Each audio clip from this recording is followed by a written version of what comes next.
Hi, I'm Pablo. Okay, so I'm gonna try to be on time, so I'm gonna just give me. Okay, so this presentation is called Cosmoplanetarisms, and it's a work on plurilingual translation and ironical exoticism, which are ideas that I have been working lately on especially on the last 2 years. But these concepts come also from, let's say, like on a work, on a curatorial and research work on the last 10 years related to Mesoamerican cultures in Guatemala, Honduras, Salvador, Colombia.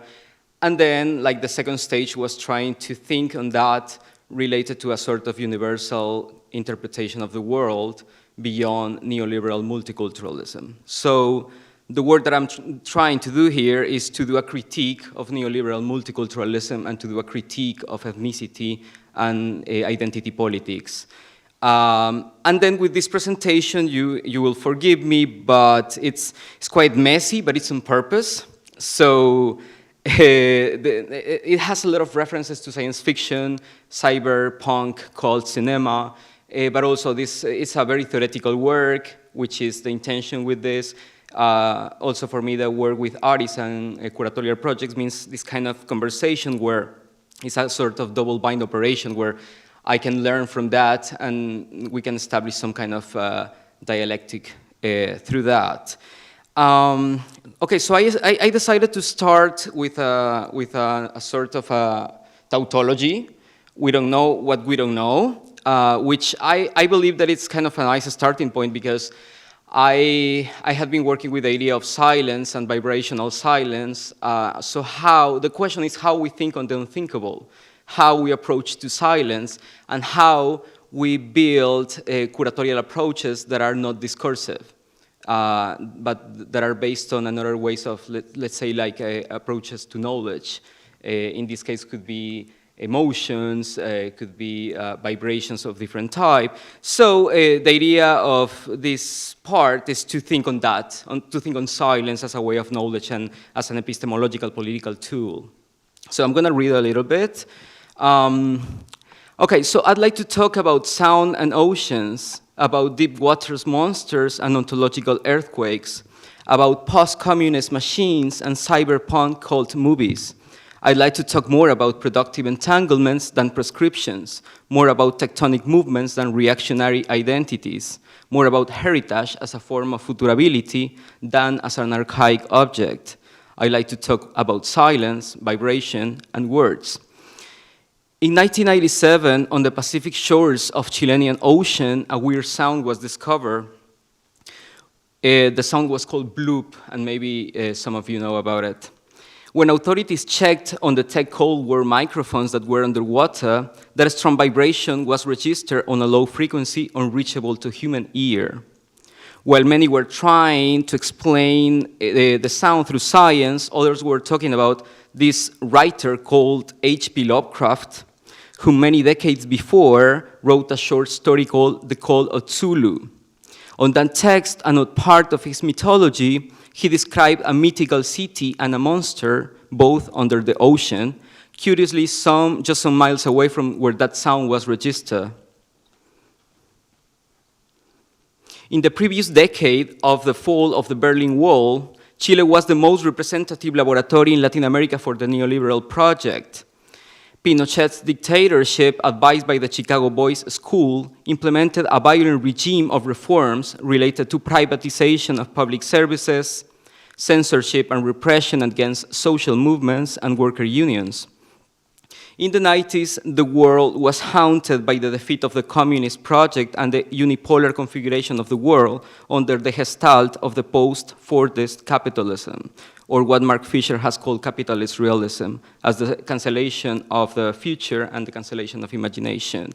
So according to this notion of capitalist realism, we are unable to actually think on anything new because culture has lost its political value, so it's a sort of cosmetic accessory in that sense.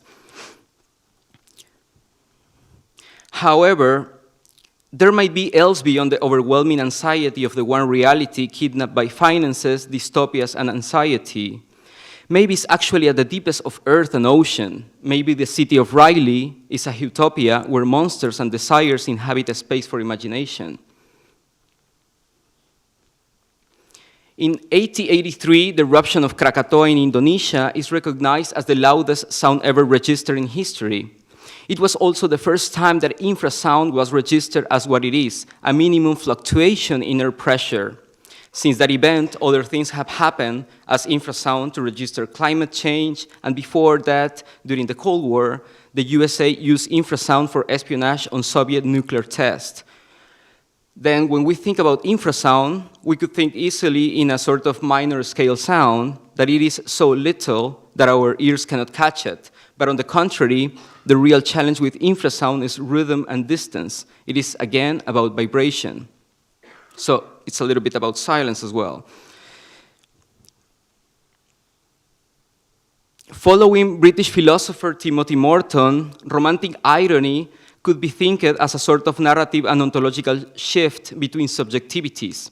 The one that was supposed to narrate is the one that finds itself in the middle of his own narration. While I am the narrator of a story, I suddenly find myself being also the character inside my own narration. The text kind of swallows my own subjectivity. The cyberpunk cult movie Blade Runner might give us some hints around this. I guess that all of you watch it. I hope not the last one, because it was shit, but this one is good. Well, for all of you that probably know it, in the movie, the character, Harrison Ford, played by Harrison Ford, Rick Deckard, played a role where he was not sure about being a real human or a replicant. The replicants were these sort of humanoids. During the whole movie, he thought he was actually a human and acted like that. He even hunted some replicants, but by the end of the movie, and while being in love with a replicant, he doubts of his own subjectivity, and that's kind of the, well, I just use these posters because I find it so beautiful, like all these 90s and 80s posters of movies. So another interesting thing is that with this science fiction movie and this relation between human brain and artificial brain, there is always, the thing that links the two entities is love. Like most of the times in the narrations, one falls in love with the other, with the machine, with the artificial brain, and so on. So these are just some shots of the movie. What I called ironical exoticism is similar to this operation, but taking ethnics into the equation. So this swift between I narrate and I write the story, but then I find myself in the middle of my own story, it's something similar to what I call ironical exoticism, that it would be a sort of dialectical opposite of exoticism as a tool of coloniality.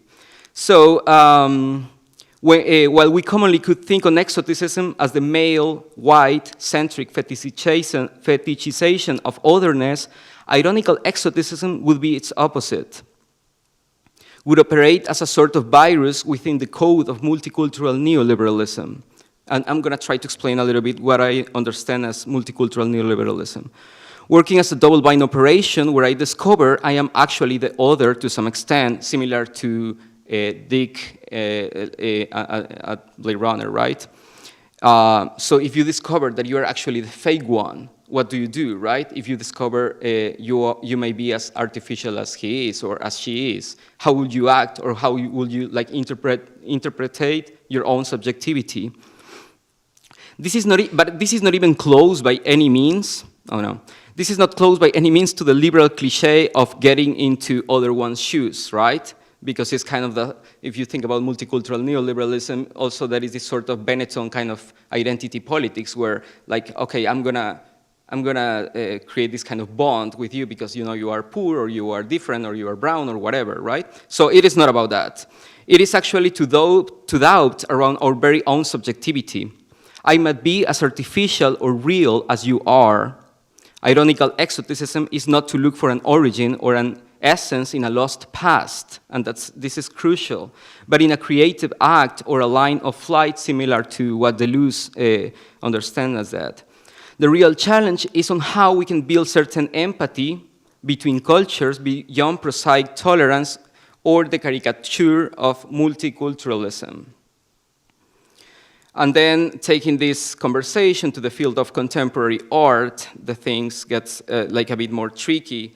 Because when we think on that, when we think on contemporary art and its relation to non-Western cultures, we assist to an increasing presence of indigenous discourses, as many of you have said before me, in many art venues, like with the last Venice Biennale, curated by Christine Massel, and the pavilion, this pavilion of shamanes, that I don't know if some of you saw it, or the Italo-Latin American pavilion on the previous one called Indigenous Voices, curated by Alphonse Hugh, to name a few. So he invited these artists from Latin America to record indigenous languages, and then he had this kind of installation.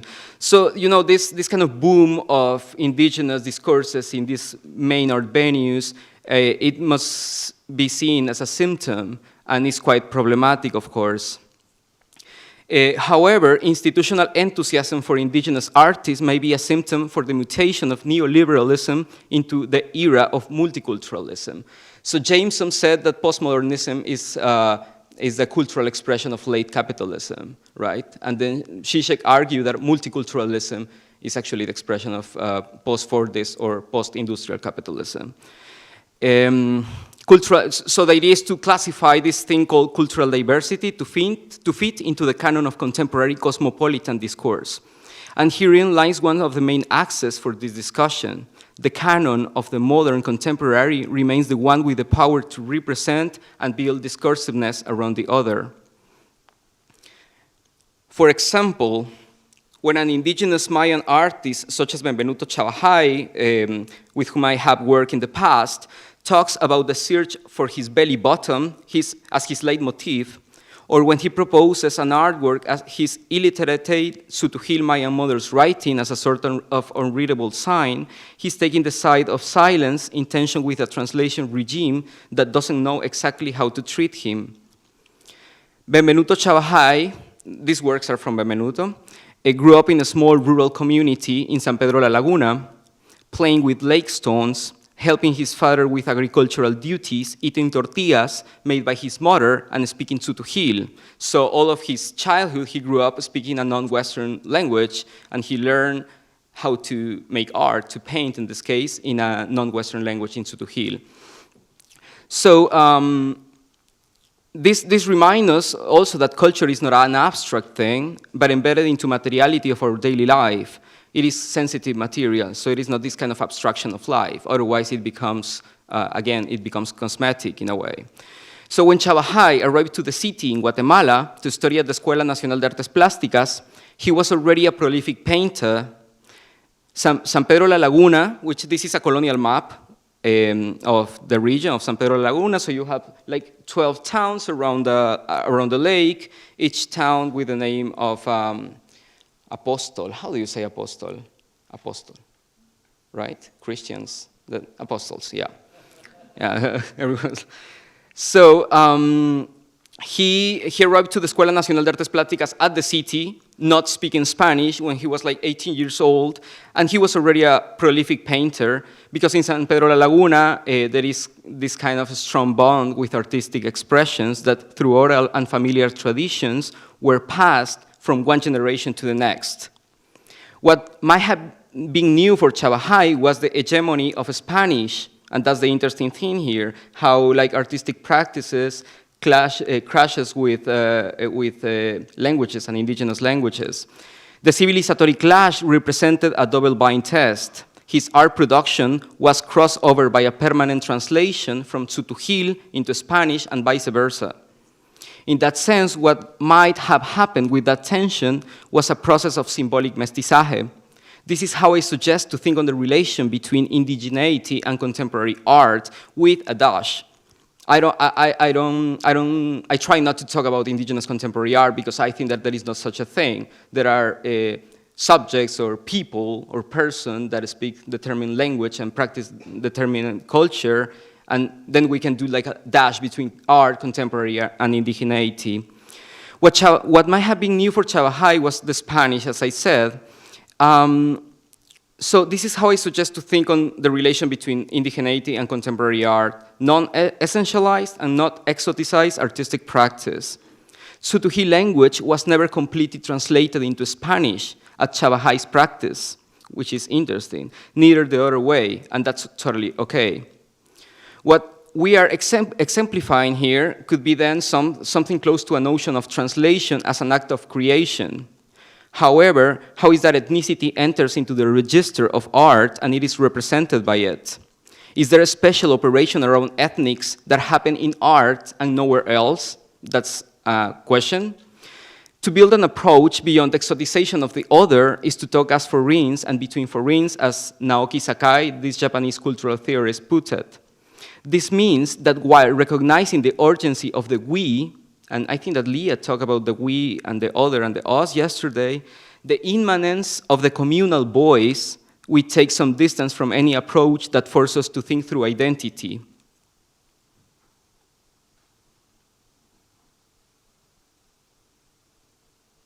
Sorry, I'm lost.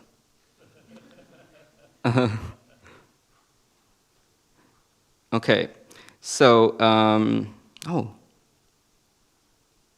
okay, so if silence is going back to silence, if silence is what must not be said in order to actually say something, we're taking part in a double-bind operation. Can something that goes unsaid take part in the production of meaning? How we make meaning from nonsense?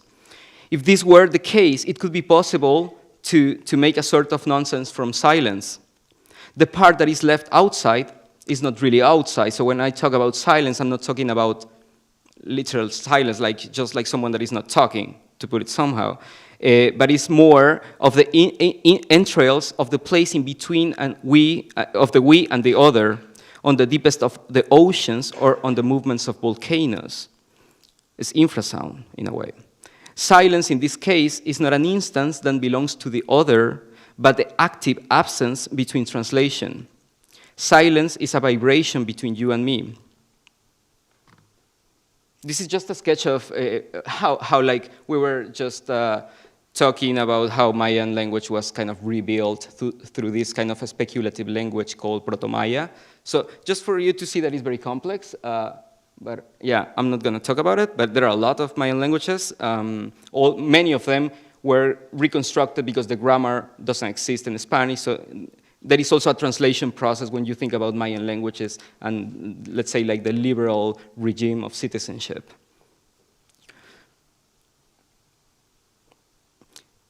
During colonial times, many indigenous last names in Guatemala were erased from the public civil register. When people went to inscribe their newborn children on the old and dusty local government's register sheets, it was a common practice that the person in charge replaced the indigenous last name with a mestizo one. So many mestizos, kind of Western last names in Guatemala, were not originally mestizo, but indigenous, of course. In Chavahai's case, his second indigenous last name was changed from Ixtetela to Morales. Tracing this memory through his familiar history, the artist asked his mom to write repeatedly on a sheet of paper over and over again her denied last name, Ixtetela, until the letters start to fade and transform into a sort of mantric symbol, creating layers of meaning which seem more of an invocation, until the figure gave way to a sort of unreadable symbol. These are the images of the work, a silent image. Following that, Chavahai tattooed that word symbol across his navel. His mom is, she speaks an indigenous language, not Spanish, and she's illiterate in, like, let's say, like kind of Western way. So these are some of the images. And this is Chavahai. The name change represents on different levels the regime of colonial power whose paw print is still present on the daily life of indigenous Guatemalan population. The inscriptions on the regime of citizenship with a fake last name reveals the violence of the act of writing, where the universal subject imposes its primacy through the neutralization of alterity.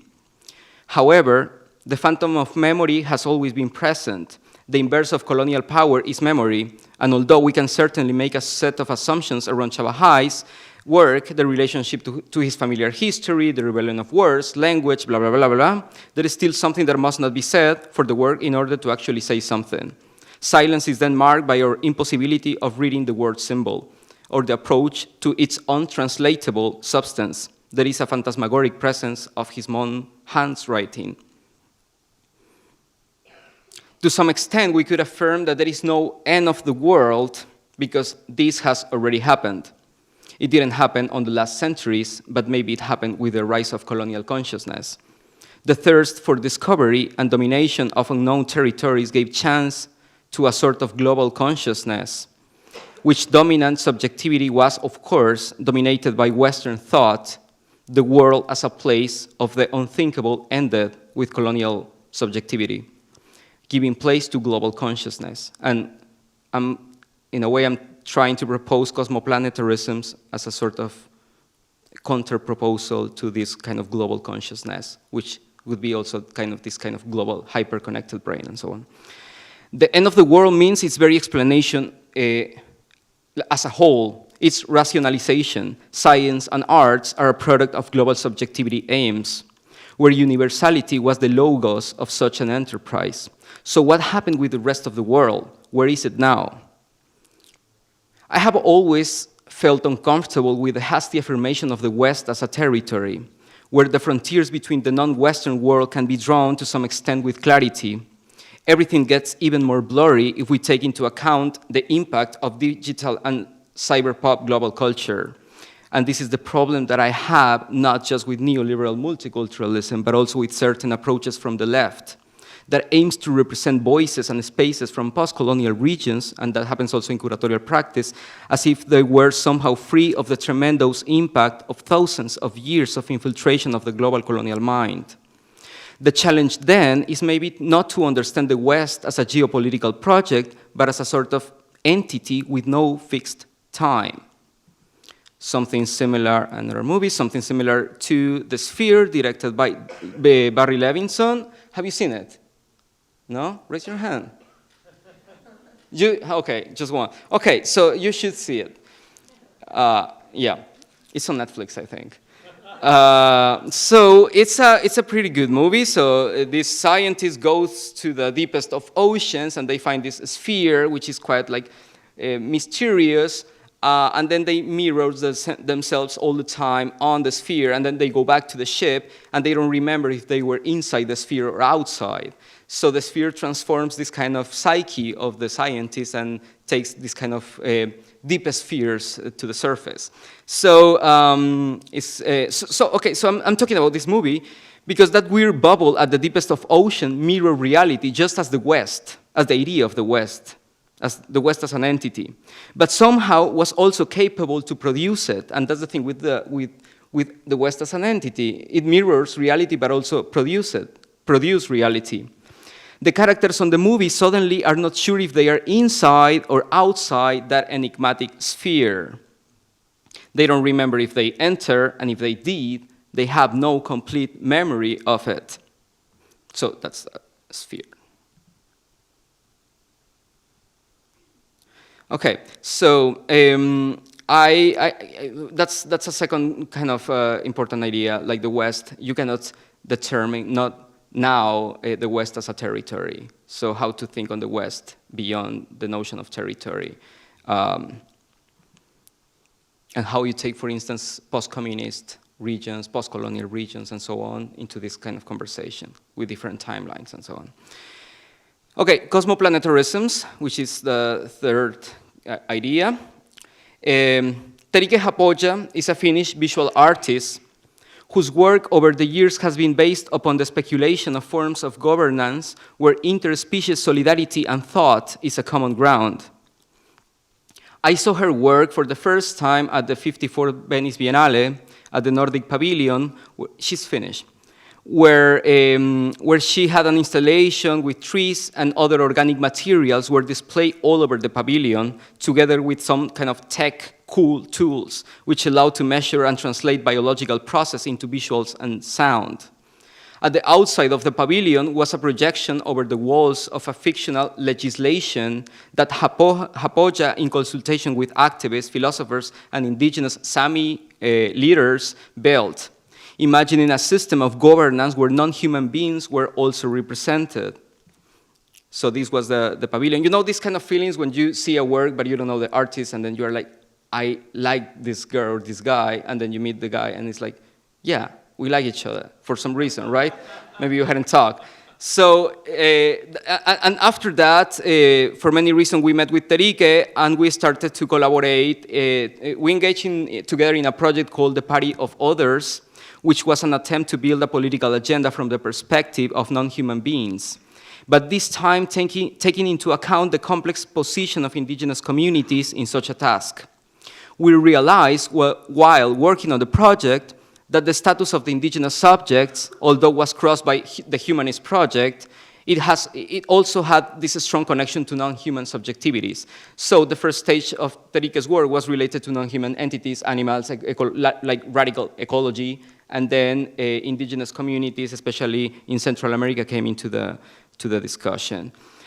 Most of Hapoha's work and research is based on long-term projects, which have different formal manifestations. One of the chapters with the Party of Others was to present a selection of the interviews that were made to community leaders, indigenous artists, shamans, academics, among many others. These fragments of interviews were echoed by concepts and ideas that arise at the same interviews, and that somehow were untranslatable into an hegemonic language. So the idea was to try to build a sort of impossible, like political dictionary of impossible words. So there were, of course, many words in many non-Western languages that doesn't exist in English, Spanish, or whatever. So how you kind of build this sort of translation that is also playful and that is inventive and creative, and so on. One of Hapoha's latest projects is the Museum of Non-Humanity, which explores possible museological and aesthetic representations of non-human history, speculation, and fiction, with fictional and real archives, and developing different discursive and poetical museological tools. Hapoha taught me that we might be more connected than we thought, and that the geographical limits of the West are much more porous than it seems. In this sense, cosmoplanetarism could be thought as a counter-proposal to the idea of cosmopolitanism, which its foundational myth is the notion of liberal citizenship, humanhood, and urbanity. The cosmopolitan project might be seen as an attempt to reconciliation of alterity within the project of modernity, although with much older roots. However, this hasn't been get rid of this kind of presence of the white male subject and its logocentric reading of diversity. To this extent, one of the prepositions of a cosmoplanetarian project is to recognize that diversity is such an abstract idea. It is the kind of word that always feels good to say but doesn't make sense anymore, right? So the problem with diversity and with the idea of cultural diversity is that it cannot embody or even properly translate anything at this point. In the sense, a cosmoplanetarian view of the world is one that works within the gaps of language and that recognizes entities and enigmas as part of an untranslatable connected brain, a technopoetical mechanism. That weird sound, going back to the sound at Chilean's ocean, that weird sound was registered at the Chilean ocean more than 2 decades ago, is part of a cosmoplanetarian view of the world, of the planet. Monsters and enigmas who inhabit the same place than us might be as terrifying as they are comforting. And last, plurilingual translation and vibrational silence is, I think that it can be kind of a underdeveloping concept that can link some ideas within. Many of you must remember the famous movie from Spike Jonze, Her. Have you seen it? This is becoming this kind of weird nerdiness test, right? Okay, so many of you must remember the movie, which real accomplishment, I believe, was to bring back the problem of the embodiment when we think of artificial intelligence. It is not indeed the first movie in doing so, but it might be the first one in doing it in such a sensitive way. Samantha and Theodore make us feel that you don't actually need someone else's body presence to fall in love with someone else. However, at this paper at least, I'm not interested in thinking on artificial love, but on language. At the movie, the very paradox of the script is shown by the end. when Samantha, this artificial intelligence entity, takes some distance from Theodore. She doesn't reply to his messages. He texts her, and she never replies. She never calls. So she's barely present, right? And when he asks her about this kind of dramatic change, she replies, we can play the video, right? So just a tiny bit, because it's nice. Thank you.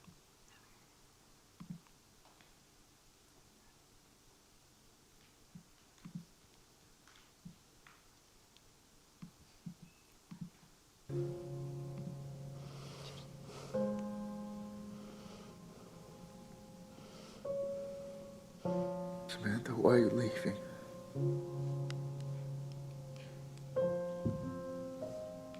It's like I'm reading a book, and it's a book I deeply love. But I'm reading it slowly now. So the words are really far apart, and the spaces between the words are almost infinite. I can still feel you and the words of our story, but it's in this endless space between the words that I'm finding myself now. It's a place that's not of the physical world. It's where everything else is that I didn't even know existed. I love you so much, but this is where I am now. And this is who I am now. And I need you to let me go. As much as I want to, I can't live in your book anymore. Where are you going? That was the best part, right? Do you want to keep seeing? So, what I found very interesting about this, thank you, this moment is that Samantha seems to be living a space that is somehow beyond language, at least at that part of the lines, despite the fact that she actually doesn't have a body, but it's just mind. She recognizes that this space between the words is not of the physical world. That's why it's a paradox at the end. It's kind of a paradoxical idea, at least. This is something similar to what I understand as vibrational silence, as potency. I'm not interested in a sort of non-materialistic view of language or an exacerbation of feelings as a desperate and hysterical response to the overwhelming reality. I'd like to think of vibrational silence as potency, in the sense that Bifo Berardi gives to the term. A potency is something that is there, active as a possibility in the present, but not readable for the global hyper-connected mind, neither to the acceleration of financial capital. The Japanese cultural theorist Naoki Sakai have made a significant work in the field of translation studies and the construction of national cultures, especially through the study of Japanese national culture. In his book, Translation as Subjectivity, which is it's quite a boring book, but it's amazing. Sakai takes us on a ride through different efforts of Japanese state to legitimize a national culture through the official narration of history and its system of verification, like cultural artifacts, national museums, folklore, and so forth. Sakai understands what he calls regimes of translation as a sort of machines which transforms alterity into something readable. But in doing so, they actually change everything in quite an arbitrary way, and that's the thing with translation, right? Also, when we talk, when we think we're translating, when we talk, when we curate, now that we are talking about indigenous population or artists, we are in this kind of permanent exercise of translation. We could say that in some way, everything is earned and lost in translation, but actually the problem is not that. So translation is not either good or bad. The problem is how the regimes of translation engages into system of hierarchies and the bureaucratic reason of the state, national policies, national culture, and so forth, which is, of course, quite boring, to say the least. But translation is also a tool. It allows proximity and exchange between cultures and persons. Translation also allows the possibility of a planetary mind as an ecology of subjectivities. On the other hand, it is also capable of the more violent regimes of repression. So how could, for instance, read this a rise of neo-fascist movements around the world. Like, how can we understand that also as a regime of translation? Repression, racism, xenophobia, etc. The current rise of neo-fascist movements, as I said, could be understood as that, the shift from the one white single subjectivity into a very specific universal interpretation of the world, which tried to desperately impose itself over others to survive. It may be also a terrible reaction to the increasing presence of system of mestizaje and migration around the world, planetary consciousness against certain white anxiety. So I was looking at the presentation some days ago at the hotel, and I was like, yeah, I need to do some drawings or something because I feel that this is just kind of, you know, like a lot of ideas. So I took these little papers and I started to write a few things just to make it visual. So it's quite clear, right? So just two things that I think are important to understand, like what I'm understanding as translation.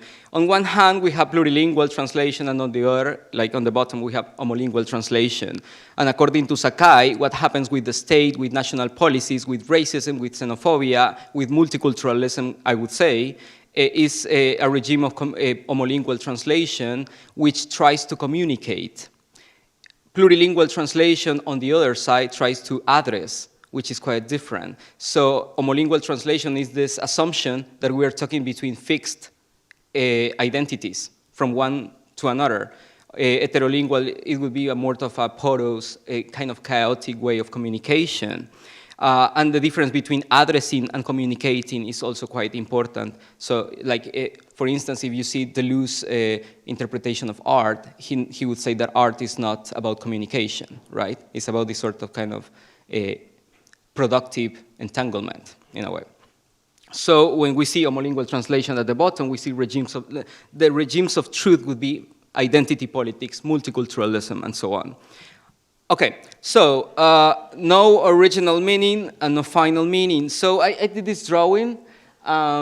These are people, and this is an elephant and a cat and a dog. So yeah, so I guess that heterolingual translation would be something similar to that dynamic, where you can communicate between people, but it's always, you know, all the arrows have this double thing. So there is never one-way communication. Doesn't matter if the other one is silent. But also you can communicate between animals and objects, animals and trees, and so on. So, and if we understand that there is no original meaning, and there is no final goal of translation, we are embedded into a sort of plurilingual act of translation, which is always political. Okay, so this makes no sense, but I like to draw, so I just put it there. Pamela Ceballos is an artist and researcher from Ecuador. Sorry, I'm gonna go back a little bit. One paragraph. Plurilingual translation, as envisioned by Sakai, is a procedure of translation not based on epistemic violence, but in a sort of chaotic and creative encounter. It is not about communicating, but about addressing, as I said before. And that's a crucial point. It is not about subjects as ontological essences whom communicate one's truth to the other, but about nomadic subjectivities which builds common and new grounds for encounter. Of course, it is much more easier to say it than to do it, but the good news is that plurilingual translation happens everywhere, all the time, from the most minimal biological forces to the empathy created between humans and animals, to communities that find ways of living together while they reinvent themselves. As, for instance, happens with solidarity networks of Latino immigrants in the United States, or rural mestizo communities in Ecuador, Guatemala, or Mexico. Pamela Ceballos is an artist and researcher from Ecuador whose work engages into long-term research projects in rural communities, especially those with local histories crushes with official policies of national culture, identity politics, and hegemonization of territories. Another important line of work for Ceballos is the research around private art collections in Ecuador and its relation to institutionality and heritage. One of her latest works was developed at the community La Pila, which is this one, which has a long tradition of cultural Indian objects at the side of the also long tradition of replicas, which the community of artisans have been producing for decades as a strategy for survival and for the encouraging of tourism in the community.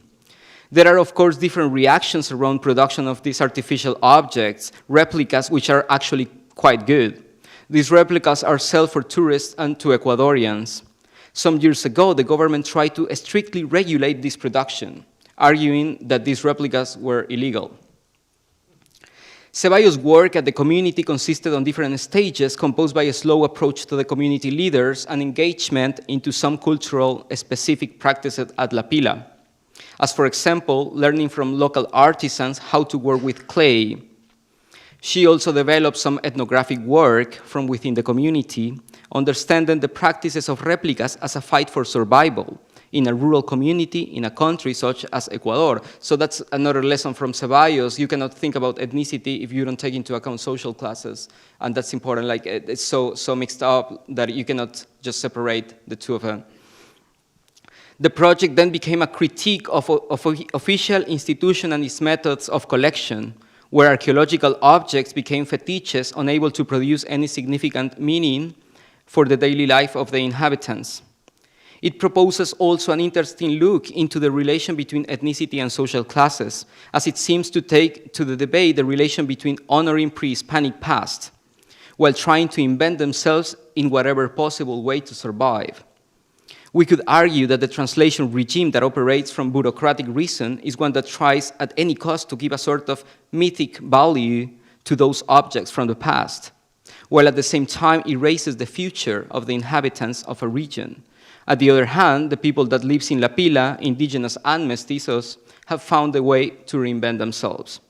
Ceballos' project at the end consisted on the opening of a local museum in La Pila in collaboration with the artisans and local institutions, where one can witness the process of production of the objects and where the replicas are exhibited. And then if I said replicas, I don't know if I should keep just saying replicas or not. This is the signature of one of the artisans and the work that he did, and she had this huge archive with all the replicas that the artisans have worked in La Pila. So to end, art theoreticians such as Boris Groys affirm that the birth of contemporary art, as we know it, happened with the fall of the Berlin Wall in 1989, especially because this represented a kind of adjustment with time, where the post-communist regions tried to catch up with Western history. They needed to be part of this thing called contemporary art, and in doing so, they needed to rewrite their own art history. On the other hand, post-colonial regions, on that matter, had a slightly different line of time, as our own subjectivity was built from within colonization and Western history. However, contemporaneity was also kind of an awkward term to all of us. Today, almost every countercultural icon or even every non-Western cultural expression seems to have been translated by the neoliberal techno-linguistic machine into a digestible cultural expression. To that point, then culture as a rebellious act, as it happened, for example, with punk in the UK or Peru, is almost cosmetic. Culture seems to have lost its political value, is not capable anymore of working as a poetic revolutionary project, but just as an artifact that renders simulacrums. While every non-Western cultural expression attempts to speak of itself as real or as original, the more original or really, as you want to be more real or more original, the more attractive you are for the global brain. So that's the paradox again, like what we're talking about when we say our culture or our specific culture. To some extent, multiculturalism as the cultural expression of late capitalism means the defeat of non-Western cultures as political projects, maybe. In Latin America, for example, there has been a greater debate around the possibility of multinational states and the incorporation of indigenous voices into liberal democracy as systems of representation without really questioning the very system of production of life. So yes, cultural diversity, multiculturalism, identity are tricky concepts, and we should be suspicious of them. They can work as potential alternative worldviews as they can do as reactionary conservative forces. So the challenge is how to read non-Western cultural practices in a post-ethnical code beyond multiculturalism and, of course, beyond identity. Thank you.